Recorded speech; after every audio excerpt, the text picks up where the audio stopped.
In the continuation of the last episode, we are presenting our fourth apartment design case, Apartment D. It has the same dimensions as the previous case at 7 by 5 meters, and it features a one-bedroom layout. The apartment is designed in a Japandi-inspired style with a minimalist tranquil vibe. Let's check it out. In this episode, we also have another apartment design case featuring a modern country style. You can find the link in the description.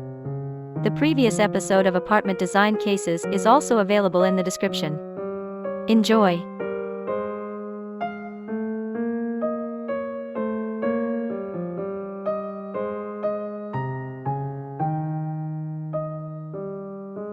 When we designed the apartment, we aimed to arrange the kitchen, dining area, and bedroom close to the windows. Additionally, we wanted to ensure that the living room was bright enough. Due to the layout and the limited space, we positioned the living room in the center with an irregular shape to receive sunlight from both windows. The large floor-to-ceiling window and glass brick wall were instrumental in achieving this effect.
Remember to check out the featured 7 by 5 meters one-bedroom apartments in other episodes.